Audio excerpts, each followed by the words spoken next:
Welcome to the program. Charles Moscowitz here. Thanks for joining me, everyone.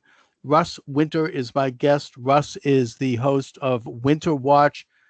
Russ, you've been covering the George Floyd death.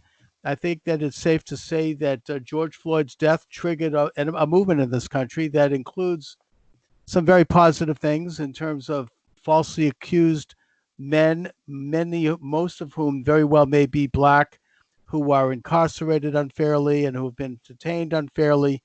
At the same time, it also triggered a movement that has involved the burning of black businesses, the looting of black neighborhoods, the killing of black people, and a move to defund the police, which has resulted, I would argue, in an increase of black deaths in major cities around the country. But your focus is the actual George Floyd situation itself, what actually happened there. There is going to be a trial. 4 men are on trial for murder. They could face a death penalty, theoretically. They could face a life in prison. And these are very, very serious charges, obviously. And given the fact that they're cops, that could be pretty hard for them. So what have you learned so far, Russ? What is the latest? Well, just to remind everybody, this incident occurred on May 25th, so we're almost 2 months down the road. And there seems to be a real refuge from the facts in an organized fashion. An incident this big and this importance in terms of its impact on the country, you would think that you would get all the facts out. And I would consider the main facts to get out on the table are the body cams of the police officers. Now, I'm sure people are going to give me all kinds of excuses why you can't look at the body cams, or that they have to be heavily redacted or whatever. I'm just going to tell people to tell me that I didn't just fall off the cabbage truck. I've been following this stuff for 4 or 5 years very, very closely. I see the patterns. I see how they try to hide and obfuscate the truth and the facts of the case. And I'm just calling BS on that. So at this stage of the game, you have to look at why the body cam footage is still being hidden. And I have a real big question about the notion, for instance, that Chauvin put his knee on Floyd's neck for 9 minutes. Where's the video of that, other than the last, say, 24 seconds? Where's the other 8.5 minutes of him with his foot on the suspect's on Floyd's neck? It's not out there. Have you seen it? Not at all. And I wonder, what is their excuse for not releasing the body cams? I mean, after all, the body cams was a big cause for police to have them after the Michael Brown incident in Ferguson, Missouri. I mean, I thought that was supposed to be a progressive thing to have the police have body cams. So why don't we see the video? Yeah, total transparency, so everybody can decide exactly what transpired in this event. And I just had knee surgery, so I couldn't do this, but I had my son do it, and we had him roll up a yoga mat and put his knee down in the same position that this officer was. In fact, there's a Atlantic writer by the name of Woods who wrote about this, and here's what he says. He says, at about 20 seconds, far sooner than I expected, my knee started to throb. Normally when you kneel, you can shift your weight a little to give each knee a little vacation from the stress. He says, after about 1 minute, the throb turned decisively to pain and stress. I could feel my muscles rebelling, asking me why I was doing this. The next 3 minutes felt much longer. So he goes on, and he basically comes to the same conclusion that my son and I concluded, is you can't maintain that position for 9 months. It's a friggin' lie. I accuse these people of pulling off a lie here. And feel free to refute me. No. I think that you've also mentioned in a previous program that that George Floyd was on various drugs at the time, according to the autopsy, and possibly had an overdose. He had some very serious health problems. He had a heart disease. This is a man who was a career criminal who was in prison for, I think, beating a woman, and not somebody who probably was in good health, or living a healthy lifestyle.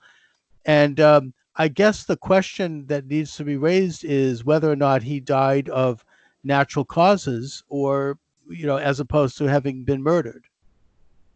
Well, I mean, the coroner said it was a heart attack. Okay. He said, that's what he ruled, and people seem to conveniently overlook that. But the coroner also said, there's some really sketchy things going on here, Charles. The coroner is also saying that the knee was on the guy for 9 minutes. So he did acknowledge that, but then he says the cause of death was the guy's health situation. And I don't know if you saw the transcript of this other officer that came out a couple weeks ago. Did you see that? No, tell us about it. Okay, we got 2 weeks ago. The attorney for Hill, Officer Hill. Yes. Lane. He managed to get the transcript. So there you go. You get the transcript, but you don't get the body cams. But anyway, we got the transcript. I guess that's a start. Mm-hmm. Yes. And here's the exchange. And there was also 3 weeks after the incident, in mid-June, another missing film was released that shows him being restrained and taken to the cruiser and put into the cruiser.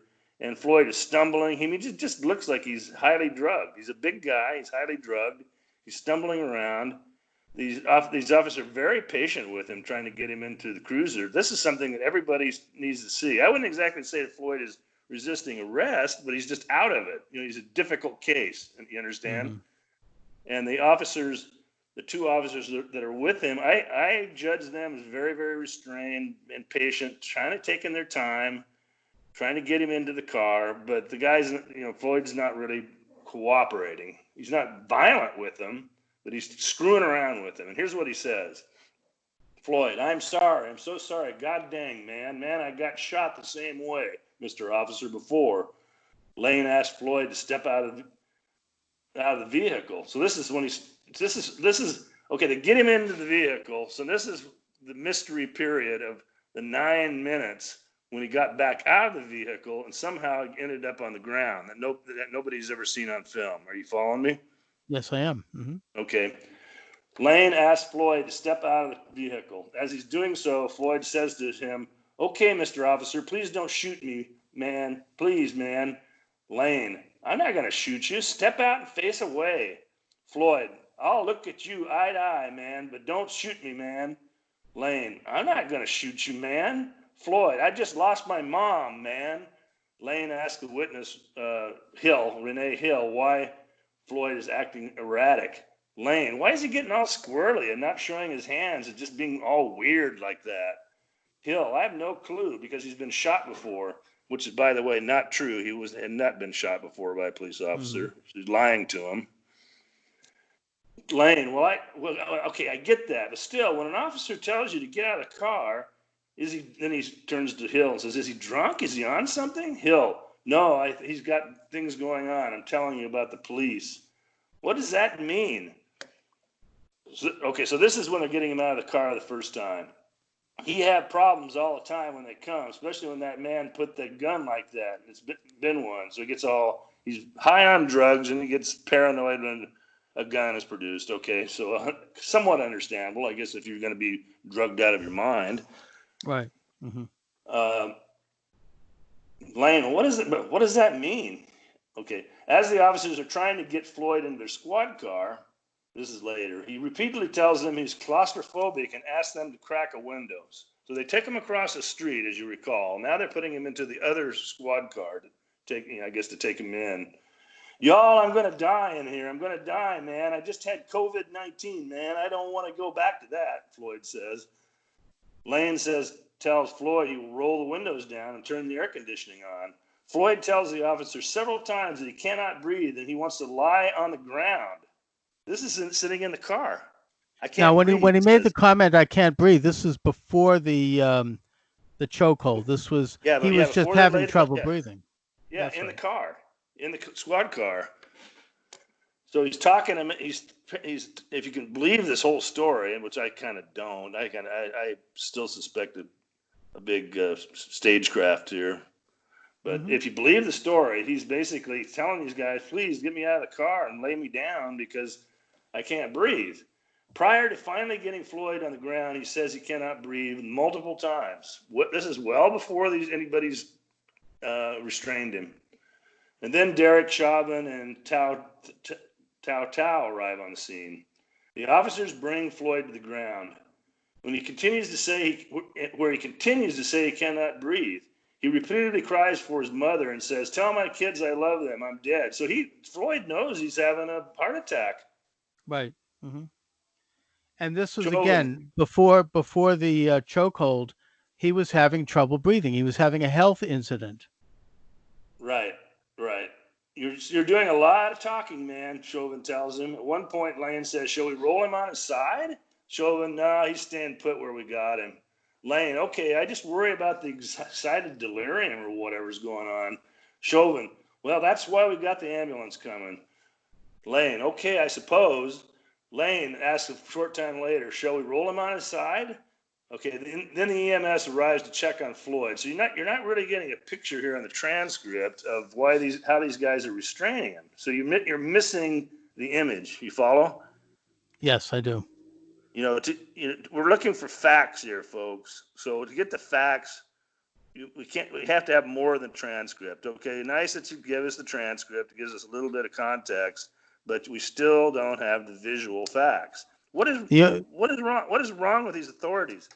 Something is really wrong. Just to point out, the only visual we have is a brief portion of the time that he was being restrained on the ground, and then we have the fact that he died.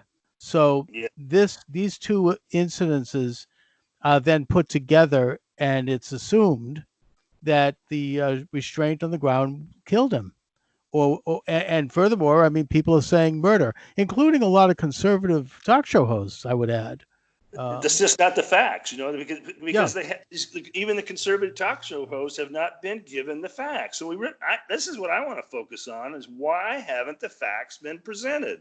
Why haven't they? Yeah, that's what we need to focus on.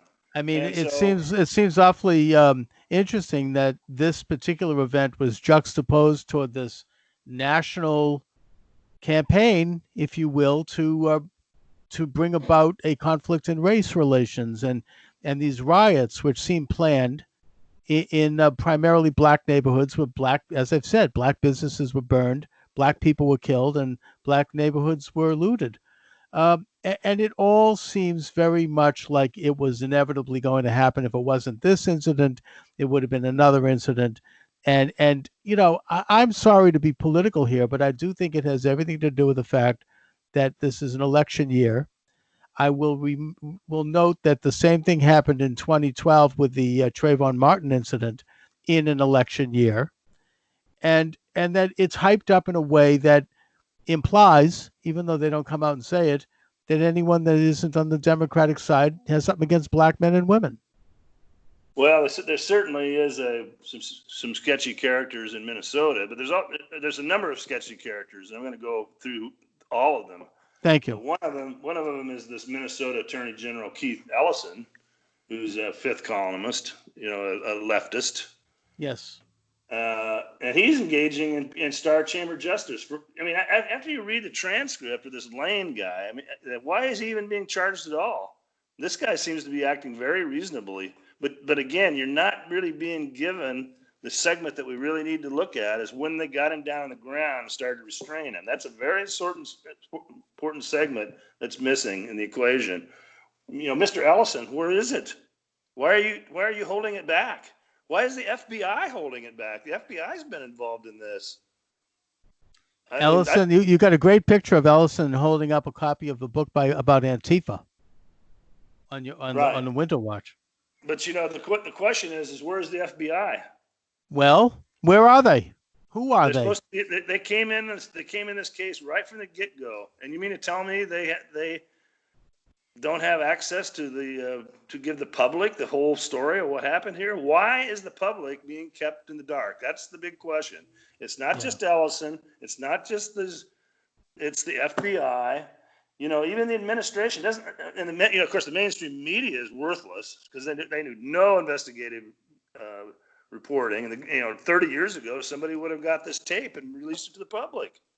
Well, I Got mean, a this big is the scoop. same FBI and the same FBI director, Christopher Wray, who was dragging their feet on releasing information indicating that they were spying on the Trump campaign. I mean, and it's taken this long even to get a little of it released. So, that's But the you, F. but Yeah, you also have the U.S. attorney up there, his name is Eric McDonald, that Trump appointed. That's a Trump appointee. So there's something really corrupt going on here, and I kind of even wonder, where's the administration? Don't they have any yeah. basic intel? I mean, if I you're the I think president, that we're going to find out what's going on probably the day after the election. But I guess that getting back to the case itself, are these four cops being held in prison right now? I mean, are they out on bail? What's going on with them?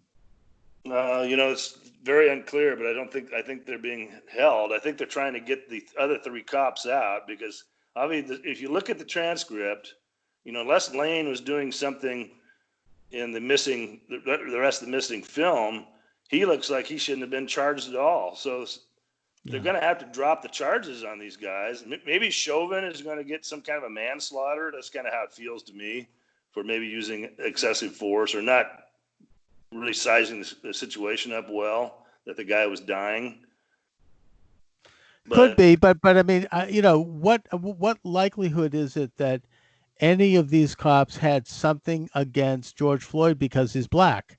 Because that's, after all, the main thrust of the argument here. That's the crux of this whole well, thing. Chauvin, the thing is that Chauvin and Floyd knew each other and worked together. And it's Right. just so strange. It's so strange. That The is strange. whole story. So, maybe Chauvin was doing some kind of a little payback on him. Who knows?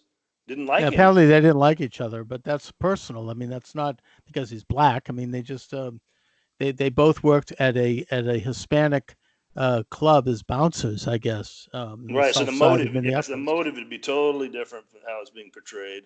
Right. And Exactly. and also that's it's still a far stretch to say that Chauvin would have murdered him. You know, it's just No. it seems like a He may stretch. he may have neglected the situation Yeah, because the other cops saying, "Hey, let's turn him over on his side." It's kind of like, let's get off of him, turn him over his side, let him breathe a little bit. It looks like he's having a heart attack. That's kind of what I'm hearing this Lane guy say. yeah, which Why is to are try to help him. Yeah. So why That's has right. Lane been charged with second-degree murder? Oh my This God. attorney general, this attorney general Ellison is engaging in star chamber justice. It's very scary. It's Now it's kind of the it's kind of a premonition of what might be coming in this country. yeah, I mean, there's been a lot of stuff happening with you get 27 cops dressed as ninjas with a SWAT team and helicopters showing up to arrest an elderly man in Florida by the name of Roger Stone. Never done a thing in his life. I mean, it's these kinds of images are becoming pretty commonplace, and they're covered in the media like they're wonderful. But going back to the trial, is this going to be the kind of situation similar to what's going on with Ghislaine Maxwell, in that she's not even going to see a courtroom for a year, and they're just going to hold her? I mean, is there any time schedule in terms of getting this thing underway? I mean, can't imagine him doing it before the election. Can you? I mean, No, I don't think so. Yeah, that's too good. so it's just out there, percolating in the background. Although, you might get a situation where they'll come up and say, well, these other three officers, we're going to release them. And then that'll set off your next St. George Floyd riot looting round two, right? Yeah, Maybe that's right. right before the election. They might drop the charges. Based on the evidence, the facts that's coming out, it doesn't point to that kind of a charge, star chamber type stuff, for political reasons. And this Allison guy, I don't know if you read my article on that. Mhm. He didn't pay all or part of his income taxes in 5 separate years. He forced the Right. state and revenue to put liens on his home. He paid $18,000 in fines. He failed. He was reprimanded by the State Campaign Finance and Public Disclosure Board for unreported campaign contributions, discrepancies in cash balances, misclassified disbursements, during his campaigns for the Minnesota House of Representatives. He was fined for that. He was fined again for late filings on campaign stuff. So it's just like the rules don't even apply to this guy, and he's brought it into this situation with Floyd. And then in 2006, he pushed and shoved and verbally abused his former girlfriend. And then in 2018, he's accused by another ex-girlfriend of dragging her off the bed, or shouting obscenity. He's a bum. And this is Ellison's son. No, this is Ellison. Oh, this is Ellison. Okay. This is the man himself. Oh my God, yeah. And plus, he's as you say, he's a Marxist, and I think he's a convert to Islam. Not that I'm going to get into that, but his son is an avowed Antifa supporter and also city councilman. So they're really getting some pretty weird people in elective office in the state.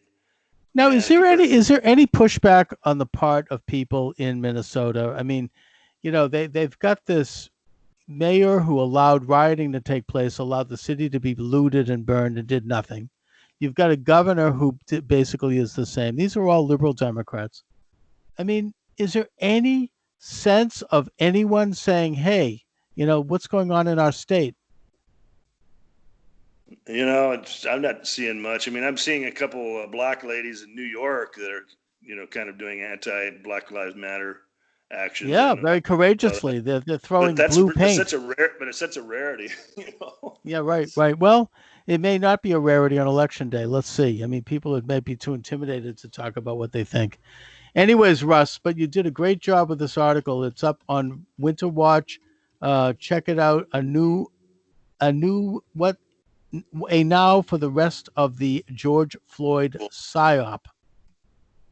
Yep. And let's see about those body cams being released. I mean, that's the key. So basic. Why isn't anybody asking? Why isn't the media going after it? Even the alt media. Sure. If somebody could get a hold of those things and really score a big scoop. Well, because the guilt of those police officers has become a matter of faith. And it's a shame, because you might have 4 men who are doing their job, who are innocent, who could face a complete destruction of their lives. It could be very unjust. All we are saying is let's have a fair trial. Or that could be maneuvered to release them because there's not really there shouldn't be charges against them, and then infuriate people again. That's the problem. That's interesting. Yeah, that's very interesting. Because that's what happened in the Zimmerman case. Yep. It's just their political pawns. It'll create a new sensation about a week or two before the election. Yep. Anyway, but Russ, I want to thank you for joining me. Okay, thanks, Charles. Take care. All right. Talk to you soon. All right, Russ. Thanks a lot. All right. See ya.